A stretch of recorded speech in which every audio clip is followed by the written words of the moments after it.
Buenos días, mi nombre es Axel Hernando y esta mañana voy a explicar acerca de los esquemas de la materia de taller y lectura, que es una exposición, y vamos a comenzar hablando. Vamos a empezar a ver este esquema que tenemos aquí. Dice: de acuerdo con la intención del informador, el periodismo se clasifica en... Vamos a ver cómo se clasifica el periodismo.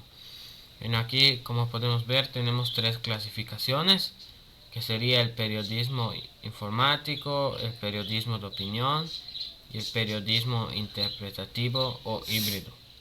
Bueno, vamos a comenzar hablando acerca de qué informa o qué es el periodismo informativo. Como podemos ver aquí en este párrafo, dice que informa los acontecimientos tal y como se presentan en la realidad en forma objetiva. Es decir, que da un ejemplo o una explicación precisa de cómo en realidad fue lo que ocurrió en la vida real. Y dice dónde lo podemos observar o encontrar. Dice, se observa en la nota informativa. Es el lugar donde lo podemos encontrar. El segundo, el periodismo de opinión, dice que retoma de la realidad aquellos aspectos que sirven para argumentar la opinión sobre algún tema en forma subjetiva.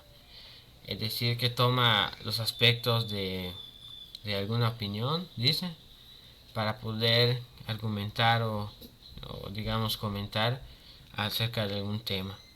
Dice, se utiliza en la editorial, el artículo y la columna. Esos son los lugares donde nosotros lo podemos encontrar. El último dice periodismo interpretativo o híbrido. Dice, conjuga la información que la opinión con la opinión. La realidad se analiza lo más objetivamente posible, pero se introducen ciertos comentarios. Es decir, dice que se conjuga la información con la opinión, pero dice que de igual manera se analiza lo más posiblemente. Dice que se ve a detalle, y igual dice que se introducen algunos comentarios. Y aquí podemos ver dónde se aplica. Dice, se aplica en la crónica, la entrevista y el reportaje. Son los tres lugares o aspectos donde nosotros lo podemos encontrar. Vamos a seguir hablando con este esquema de la entrevista.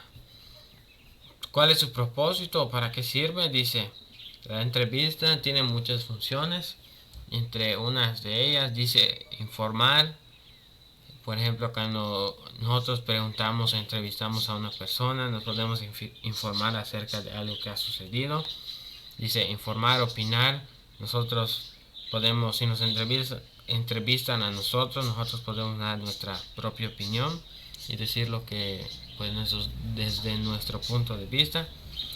Dice informar, opinar, criticar, argumentar, explicar, analizar, narrar, describir.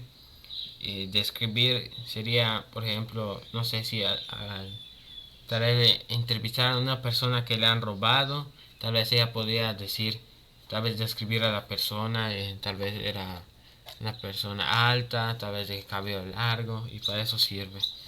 Aquí dice que se divide en dos formas. Dice que se divide de la manera libre y de la manera estructurada o dirigida. Esas son las únicas dos divisiones que tiene la entrevista. Y aquí dice, se basa en un plan que considera, es un plan que lleva la entrevista para poder ser realizado pues correctamente. Y primero tenemos el tema de la entrevista, que es lo que vemos principalmente en un periódico, en la tele, cuando hay entrevistas. Los personajes, quienes participaron, cuál es el motivo de la entrevista, una investigación previa, un cuestionario que se le hace al entrevistado para poder guiarse mejor, ambiente físico y psicológico, el lugar, tiene que poner el lugar donde fue realizada la entrevista, la fecha, qué día y la hora, a qué hora se realizó. Aquí vamos a ver, dice aquí, al terminar la aplicación y análisis de la entrevista se lleva a cabo la redacción de la información recabada. Dice, la redacción de los textos periodísticos. Dice, cómo debe ser la redacción de los textos periodísticos. Dice, debe ser literal, objetiva, impersonal, breve y concisa, además de emplear un lenguaje coloquial. Eso es lo que debe contener la redacción de los textos para hacer correctamente. Y aquí dice, se apoya en la elección de un tema, un plan de realización y una investigación documental y de campo, que implica búsqueda y organización de la información, un plan de entrevista, los recursos necesarios, la aplicación y análisis de la entrevista a esos resultados. Es decir, que se tiene que hacer una investigación cierta, una investigación más a fondo para poder realizar o publicar la entrevista y que pueda ser 100% cierta. Vamos a pasar en el otro esquema. Dice, para exponer ante un grupo el tema que se ha redactado se aplica la técnica de la discusión dirigida.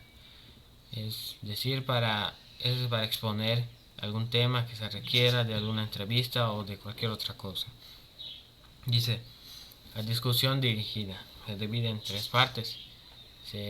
Primero vamos a ver qué debe considerar, cómo se caracteriza y se puede realizar cómo. Primero vamos a ver cómo se debe considerar. Dice, la precisión de los conceptos, la responsabilidad de la actitud crítica, receptiva y de rol conductor o secretario que se desempeñan, la actividad mental que parte de las disposiciones del grupo para analizar el tema y generar aprendizajes. Es decir, se debe recapitular bien la información para poder analizar bien el tema, para poder pues que la información sea formal, sea verídica. Aquí de este lado dice, se caracteriza por, dice, plantear un tema cuestionable, es decir, que se tiene que poner un tema en específico para poder hablarlo. Dice, requerir del conocimiento previo del tema, es decir, que se tiene que pues tener un cierto conocimiento del tema que ya se va a tratar o se va a ver para poder ser más preciso y poder conocer más en la información. Aquí por último dice basarse en un plan de discusión. Se debe tener un plan para poder pues tener digamos una lista para poder que la discusión salga bien, salga correcta de una manera sencilla. Aquí dice, se puede realizar como un debate, una mesa redonda, un panel o un simposio. Son las maneras en que la discusión dirigida se puede realizar. Y bueno, este es mi exposición de las esquemas. En total fueron 1, 2, 3, 4 esquemas que expliqué en este día. Y pues solo eso era lo que quería explicar y gracias.